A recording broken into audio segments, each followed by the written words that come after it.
예수님의 성품 담기 오늘 10번째 말씀을 듣습니다. 특별히 문화부 헌신 예배를 하나님께 영광을 돌리게 돼서 너무 감사하고요. 내적으로는 교회 안에의 예배를 더 풍성케 하는 기독교 문화를 창출해내는 그런 부서이기도 하고, 또 외부적으로는 세상 문화를 하나님의 문화로 바꿔나가는 그런 역할들을 합니다.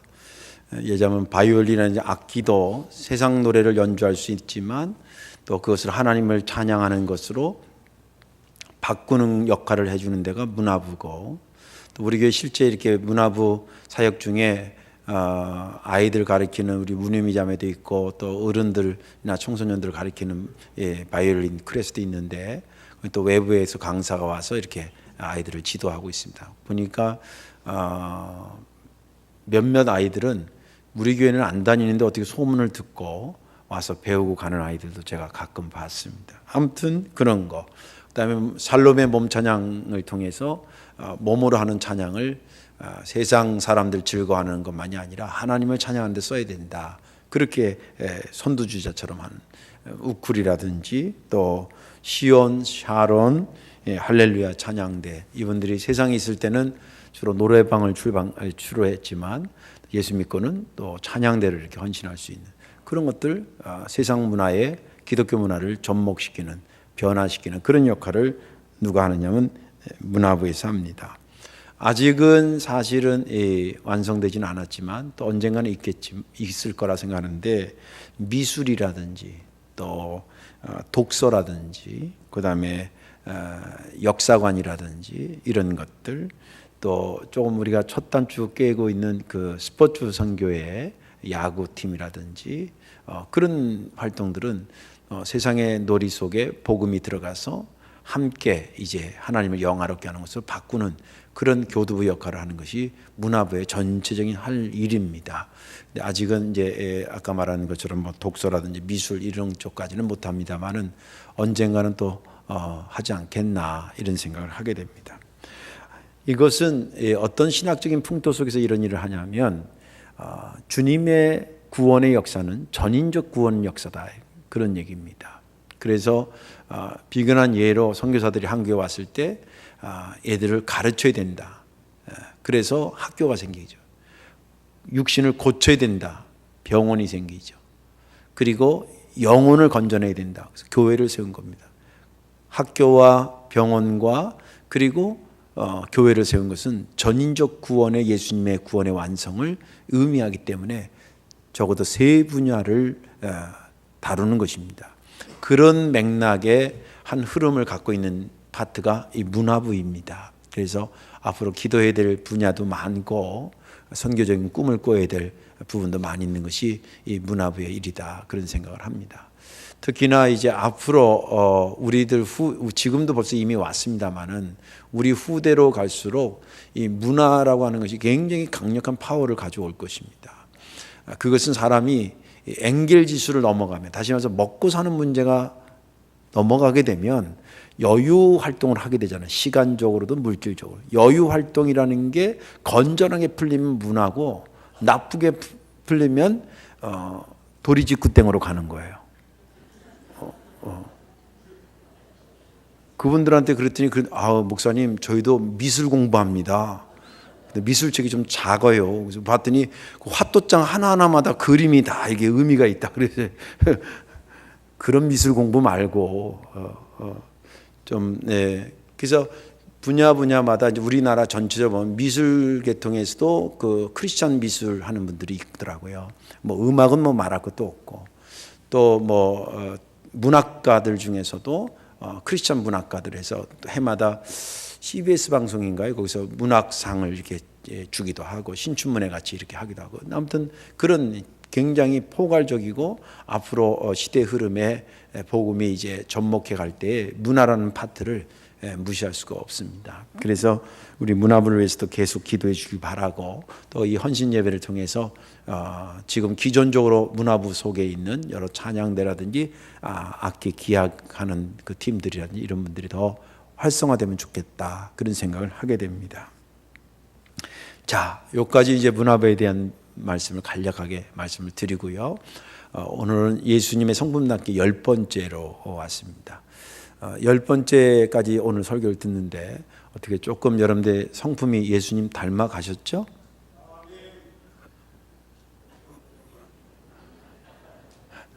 아무튼 불리하면 대답을 안 해.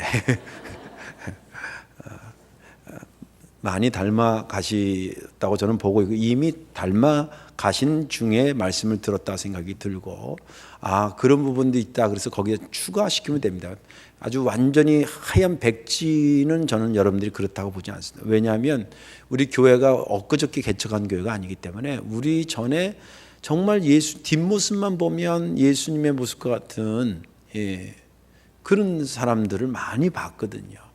제가 지난주 월요일날 우리 아나가요 모임이 있어 우리 교회 와가지고 목사님, 동기 목사님들하고 예배드리면서 제가 그 교회에서 모이면 그 교회 목사가 설교를 하는 겁니다. 그래서 제가 이제 하면서 사람은 앞모습이 멋있어야 되냐, 뒷모습이 멋있어야 되냐, 그런 얘기를 하면서 앞모습이 멋있는 것도 좋지만 정말 사람의 멋은 뒷모습에서 나타난다. 앞모습은 그냥 현재를 의미한다 그러면 뒷모습은 그의 걸어온 삶, 그리고 잠깐 머물렀다가 어디를 향해 가는지의 뒷모습이기 때문에 뒷모습이 멋있는 사람이 멋있다. 저 뒷모습을 딱 보면서 저 10중 팔고 노래방 갈 거야, 이러면 뒷모습이 아름답지 않습니다. 저거 10중 팔고 저 카지노 가는 거야, 이거 딱 보면 알고 뒷모습이. 근데 그 뒷모습이 뭔가 목적지를 선명하게 갖고 굵은 직선으로 가는 거 보면 그 뒷모습이 나이가 드신 분이든 나이가 젊은 상관없이 목적 어느 시인, 정누구의 시인이 갈 곳을 정확히 알고 가는 자의 뒷모습은 아름답다, 그런 시 규절이 있어요.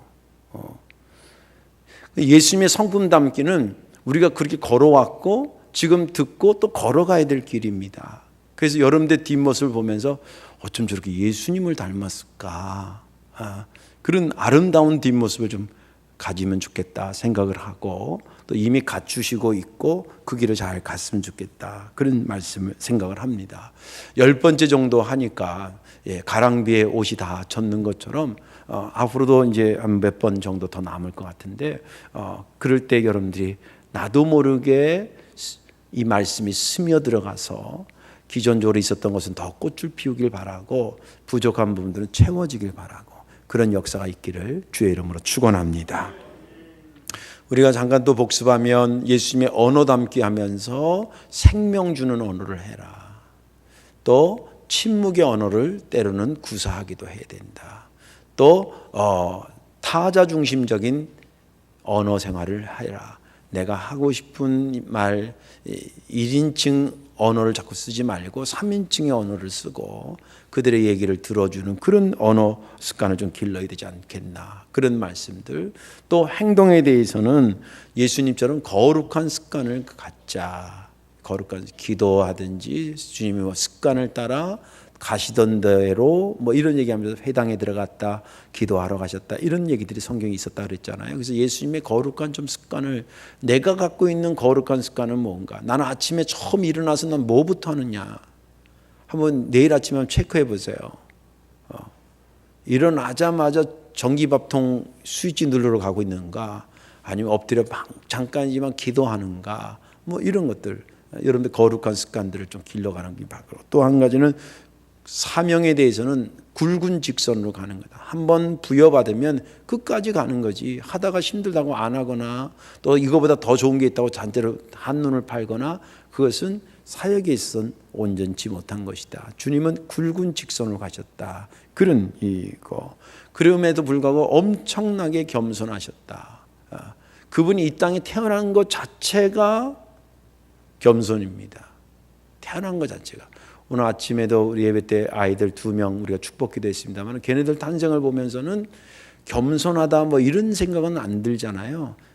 정말 해야 될 하나님의 역사를 위해서 태어난 그런 것으로는 이해돼도, 근데 예수님의 탄생은 그것 플러스 이 땅에 오신 것 자체가 겸손인 거예요. 왜냐하면 하늘 보좌를 버리고 이 땅에 오시는 것이, 이게 호텔집에서 저 판자촌에 가는 것보다 더 어려운 것이고 더 힘든 것이기 때문에 어떤 신학자는 심지어는 주가 이 땅에 오신 것은 똥구더기에 구더기가 되는 것보다 더 힘든 것을 온 것이다. 그렇게 표현하고 있어요. 예. 그 정도로 자기를 낮추신 겸손하신 분. 그리고 지난주에는 소외된 자를 소외시키지 않는 예수 그리스도. 그래서 주님이 물론 예수님의 그 복음서에 보면 부자 집에 가지 않았다는 말은 없어요. 부자들 같이 밥도 먹고 당시에 좀 권력 있는 사람하고도 같이 식사도 하고 그랬습니다. 그런데 왜 주님이 소외된 자를 소외시키지 않는다고 보냐면 세상 사람들은 어느 그레이드가 자기가 딱 되면 그쪽 그레이드 사람들만 주로 만나는 성향이 있어요. 다 그렇다는 게 아니라. 그래서 유유상종이라는 말이 나오는 거예요. 근데 주님은 이렇게 유유상종을 우리는 수평적으로 만들어 가려고 하는데 주님의 유유상종은 위아래로 다 어울리는 거예요. 그 바닥에 치고 있는 사람을 만날 만한 이유가 없는데도 불구하고 소외된 사람을 소외시키지 않는 예수 그리스도. 저는 아주 그 예수 그리스도를 발견하고 너무 매력을 느꼈어요. 정말. 그렇구나. 목회는 다른 게 아니라 예수님이 하라는 것을 예수님 따라 배워서 예수님처럼 하면 돼요. 그 목회학에 저도 신학교에서 목회학 가르치고 예배학 가르치고 제가 실전 신학 가르치는데 목회학의 핵심은 뭐냐면 롤 모델이 누구냐면 예수님이에요. 예수님이 하신 대로 따라하면 절대 실패하지 않아요. 목회라는 게 실패 성공이라는 의미가 없지만 아무튼 예수님이 롤 모델이고 여러분들의 목자는 누구냐면 예수님이에요. 그러니까 여러분들의 뒷모습이 예수님 닮기를 원한다면 예수님이 쉽게 말하면 없는 자를 소외시키지 않았다 그러면 여러분들 주변에 없는 사람 너무 무시하지 마요. 응? 노숙자들 제가 자주는 안 만났는데 노숙자들 이렇게 보니까 정말 사회적으로 괜찮았던 사람이 하루아침에 그렇게 된 사람도 있더라고요. 다는 아닌데. 여러분들 알코올 중독자들 저쪽 동네 저 목회할 때도 그런 사람 우리 동네에 있었거든요. 그 사람들 술 깬 상태에서 만나면요. 정말 죄송한 얘기지만 예수 믿는 사람보다 더 인간 믿는 사람도 있었어요. 예수만 안 믿어서 그렇지. 근데 물론 그게 결정적인 거지만 참 사람이 착해. 그러니까 하고 싶은 말을 제대로 못하고 막 여기 쌓아놨다가 언제 터뜨리냐면 술 먹으면 뚜껑 열리는 거예요. 그죠? 한 얘기 또 하고 한 얘기 또 하고 술 취한 사람하고 제가 악수하면요 손을 안 놔. 특징이 악수하면 적당히 하다가 손을 놔야 되는데 나는 놓고 싶은데 상대방이 안 놔. 그리고 나보고 자꾸 자기 목사님이래. 속으로 내가 왜 당신 목사냐고 우리 교회 오지도 않는데 한 얘기 또 하고 한 얘기 또 하고 그래. 근데 그 술 깨가지고 보면 눈도 잘 못 마주쳐요. 자기 한 짓을 알거든. 죄송해요. 근데 그런 사람 여러분들 불쌍히 여기셔야 됩니다. 물론 좋은 사람하고 좋게 삶을 살아가고 싶죠. 내 주변 사람들이 다 좀 격조 있는 사람 만나면 좋지요. 저도 그래요, 사실은. 그렇지만 우리가 주님은 그렇지 않았으면 우리도 그러지 말아야 되겠다 생각을 하셔야 됩니다. 여러분들 주변에 내 그레이드랑 좀 안 맞는 사람이 온다 하면 하나님이 저 사람을 나를 통해서 뭔가를 주려고 이렇게 주게 하시려고 만나게 하셨구나 생각하고 받아들이면 좋은 은혜가 있을 줄로 믿습니다. 그래서 주님은 소외된 자를 소외시키지 않으셨어요.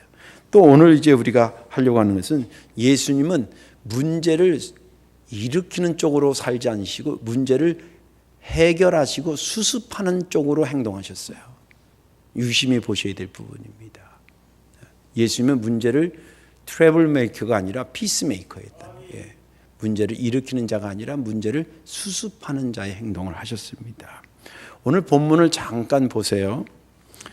수고하고 무거운 짐진 자들아 다 내게로 오라. 내가 너희를 쉬게 하리라. 나는 마음이 온유하고 겸손하니 나의 멍에를 메고 내게 배우라. 그리하면 너희 마음이 쉼을 얻으리니 이는 내 멍에는 쉽고 내 짐은 가벼움이니라.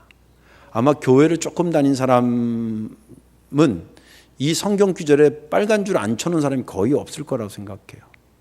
그리고 이 말씀을 들으면 왠지 마음이 편해져. 나만 그러는가 모르겠습니다만 저는 이 말씀 빨간 줄 쳐놓은 건 물론이거니와 이 말씀 읽으면 그냥 물론 문제가 막 해결되는 건 아니에요. 근데 이 말씀 듣는 순간에 마음이 가벼워져요. 왜 마음이 가벼워질까요? 뭔가 그동안 나를 누르고 있던 것이 누군가에게로 갔기 때문에, 벗어졌기 때문에 가벼워진 거 아니겠어요? 누군가에게 간 거예요. 그 누군가가 누구냐는 거예요. 누가 내 짐을 짊어져 가니? 주님도 다 아신 거예요. 이 땅에 사는 사람들이 문제를 안고 살지 않는 사람이 아무도 없어요. 그걸 성경은 짐으로 표현했어요. 영혼의 짐도 있고요. 어떤 사람은 경제적인 짐도 있고요. 며느리 같은 경우는 시댁, 양가, 친정 이런 집안에 대한 무게도 있고요. 어깨가 있고요. 군대 사령관이면 장병들 수만 명 되는 장병들의 어떤 그런 것이 어깨에 있고 말이죠. 교회 장로입니다 그러면 우리 교회가 500명 가까이 되니까 9명의 장로님들이 그거 다 짊어지는 거예요. 저 역시 어깨가 안 무겁겠어요? 여기 어깨 무겁지 않은 사람 아무도 없어요. 그래서 왜 나이 드시면 키가 줄는 줄 아세요? 여기 할머니 권사님도 키 줄죠? 왜 줄어요? 하도 이고지고 살아서 줄은 거예요. 저도 한번 나이 들면 줄을 것 같아요. 은퇴할 때쯤. 제가 173인데 아마 172 되지 않을까 싶어. 그냥 이고 사는 거예요. 이고 사는. 예. 근데 이 말씀만 들으면 왠지 그렇다고 상황이 달라지거나 문제가 해결되는 건 아닌데 이 말씀만 들으면 왠지 마음에 가벼워진다. 이 말씀을 하신 주님을 저희가 알기 때문에 그래요. 주님은 우리가 문제라고 생각하는 것들을 일으키시는 분이 아니라 그 문제를 다 받아주시는 분이에요. 오늘 여기도 있지만 수고하고 무거운 짐 너의 문제가 있는 자들아 다 내게로 오라는 거예요. 네. 요즘 어디 누가 그렇습니까? 식당 배고픈 사람 다 오라 그러잖아요. 나갈 때 다 내놓으라 그러잖아요. 그건 다 오라는 것도 아니에요. 그죠? 은행 돈 있는 사람 다 오라는 거 아니에요. 근데 달라고 하면 다 줍니까? 아니잖아요. 다 그래도 자기 마진이 먹는 거지. 근데 세상 다 오라는 데가 없어요. 가만히 생각해요. 다 오라는 데가 없어요. 또 이거는 사랑이 없어 그런 게 아니라 능력이 안 받쳐주면 이 말을 또 못해요. 제가 여러분들한테 어떻게 이 말을 할 수 있겠어요? 수고없고 무거운 짐 우리 권사님 집사님 많이 지셨는데 언제든지 목양실에 오세요. 제가 어떤 문제든지 해결해 드릴게요. 라고 말하고 싶은데 제가 사랑이 없어서 그런 게 아니라 내 능력이 안 돼요. 한 100만 원까지는 꿔줄 수 있어.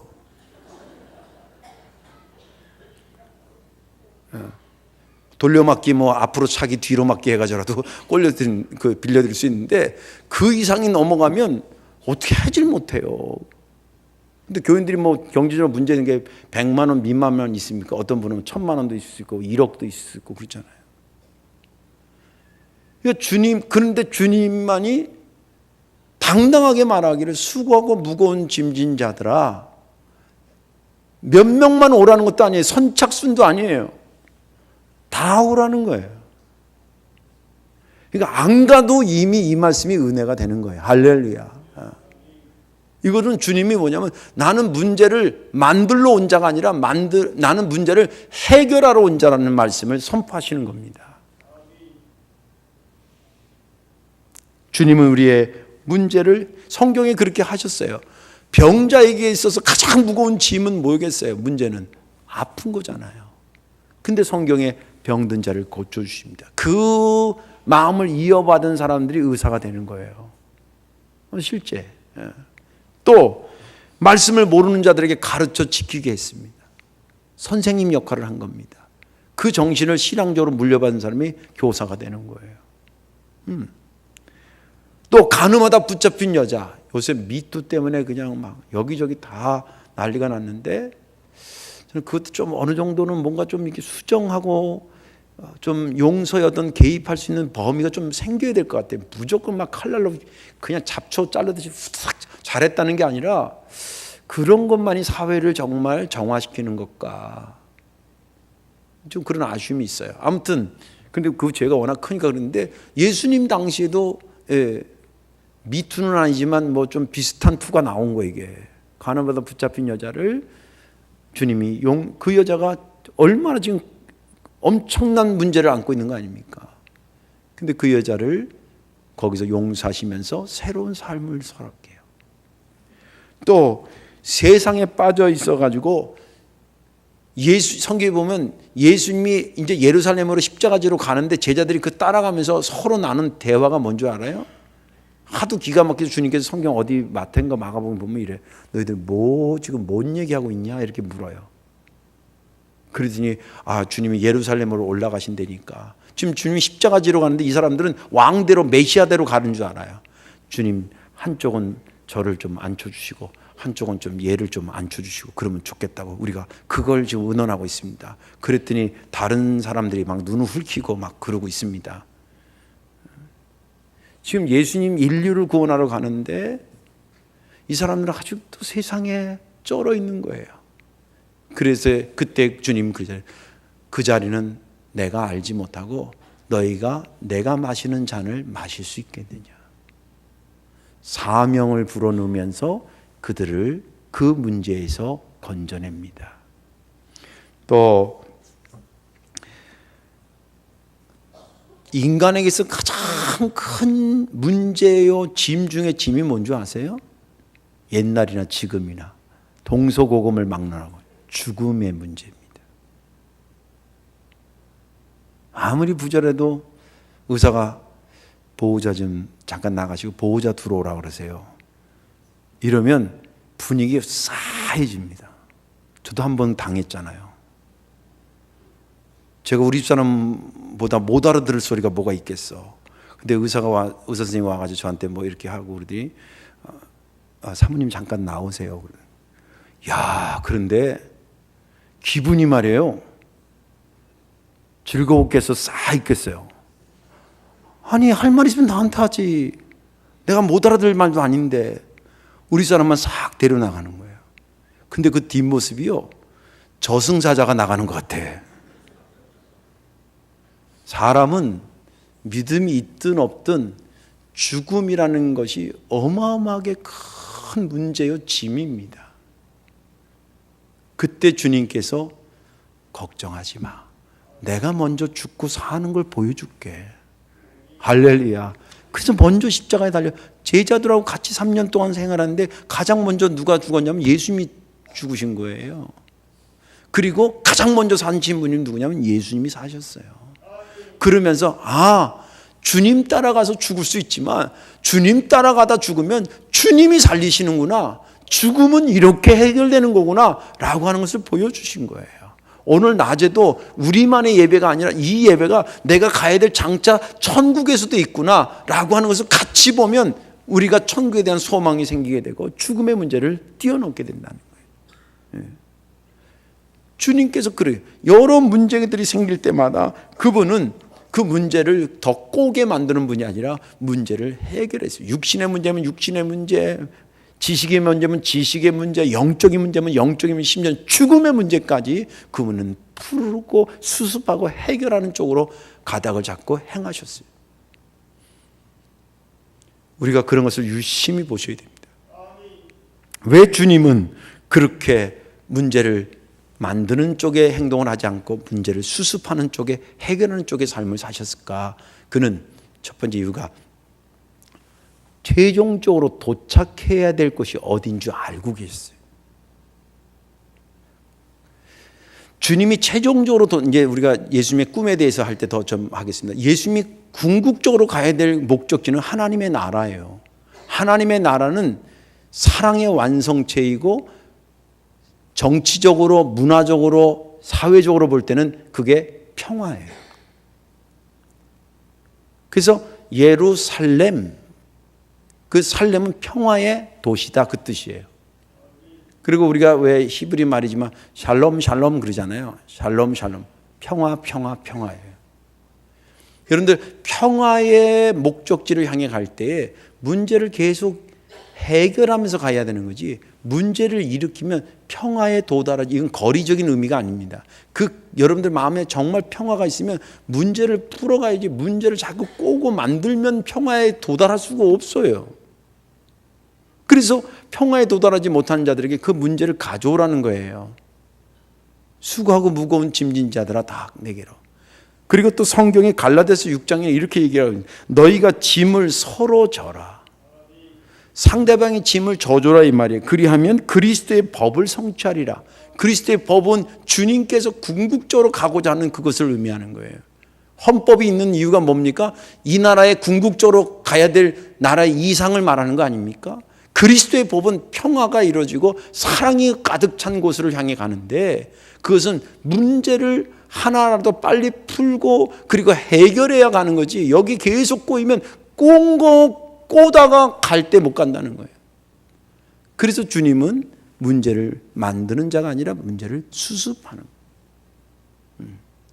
그런 목적지가 있었습니다. 또 주님은 본 마음 자체가 온유하고 겸손했다고 성경 얘기. 오늘 여기 본문에 보니까 나는 마음이 온유하고 겸손하니 나의 멍에를 메고 내게 배우라. 그리하면 너희 마음이 쉼을 얻으리라. 평화가 이루어지리라. 샬롬이 되리라. 그리고 궁극적으로 이루어야 될 것이 이루어지게 될 것이다. 내 마음이 온유하고 겸손하다. 온유하고 겸손은 문제를 일으키는 자의 성품이 아니라 문제를 푸는 자의 성품으로 자리 잡고 있는 게 온유와 겸손입니다. 좀 더 인내하고 참아주고 온유하고 부드럽게 갖고, 그리고 또 겸손한 것은 오늘 낮에 설교한 것처럼 24장로가 자기의 믿음의 어떤 상급으로 받은 금관을 갖다가 아유 이거 제가 받을 게 아닙니다, 벗어서 하나님께 다시 그러면 그 사람이 금관이 뺏긴 겁니까? 물질적으로는 그게 하나님께로 갔지만 그는 금관을, 더 화려한 금관을 얻게 된 거라고 저는 믿습니다. 그런 거지요. 주님이 나는 온유하고 겸손하니, 이 말은 나는 문제를 일으키는 것이 아니라 문제를 수습하는 성품을 지녔으니 이걸 너희들이 배우면 너희들이 쉼을 얻게 될 것이다. 여러분들 문제 중에 여러분들 스스로가 자기 자신을 들볶는 사람이 있어요. 잠언인가 보면 이러잖아요. 생각 이상의 생각을 품지 마라. 어떤 목사님이 설교하는데 이러더라고요. 자기 그 교회 집사님이 사람도 좋고 그런데 돈에 집착이 아주 심하대. 가지고 자기 5천만 원을 자기는 꼭 만들어야 된다고, 집사님 그래도 집사님 됐으면 11조도 하고 그러죠. 목사님 죄송합니다, 제가 5천만 원 도달한 다음에 하겠습니다. 왜 5천만 원이냐? 저희 어머니가 암에 걸려 돌아가셨는데 5천만 원 쓰고 돌아가셨거든요. 만약에 내가 암 걸리면 5천만 원이 있어야 될 것 같아서 저는 걸리기 전이지만 5천만 원을 마련한, 그 모으다가 암 생기게 생겼어. 왜 그렇게 사냐고. 아주 자기를 들들 볶아. 복음서를 하도 먹어서 볶았는지 모르겠지만 아주 자기를 들들 볶아. 주의 평강에 여러분들 심령에 있기를 주의 이름으로 축원합니다. 못하니까 믿는 거고 의지하는 거지. 목사라고 다 내 마음대로 돼서 여기까지 오는 게 아니에요. 하다가 이거 내가 노력을 했는데 저는 그런 한계를 느낄 때 내가 게으르지 않고 나름대로 했는데 문제가 안 풀리잖아요. 그때부터는 맡기라나 보다. 그리고 맡기고 잊어버리고 자요 진짜 저는. 근데 자고 나서 좀 지나고 나면 하나님이 수습해 놓으셔요. 다만 내가 할 수 있는 걸 최선을 다하는 거예요. 그러고 해야지 막 못했다고 내가 막 자기 뺨을 때리고, 어떤 애는 또 벽에다 자기 머리를 왜 박어. 벽에다 막 머리를 박고 그러면 안 돼요. 오늘 주님은 우리에게 나는 문제를 일으키는 자가 아니라 수습하러 온 자니까 1차적으로는 여러분들의 마음의 문제가 수습되기를 주의 이름으로 축원합니다. 그리고 다른 사람과의 관계 속에서 생겨지는 그런 문제가 수습되고 서로 짐을 지어줘라고 한 것처럼, 그리고 교회 공동체가 그렇게 하고 내가 나간 직장이나 사회와 거기에 문제를 일으키는 트러블 메이커가 아니라 피스메이커가 돼서 궁극적으로 주님이 원하는 그 모습에 도달해 가는 저와 여러분들 되시기를 주님의 이름으로 축원합니다.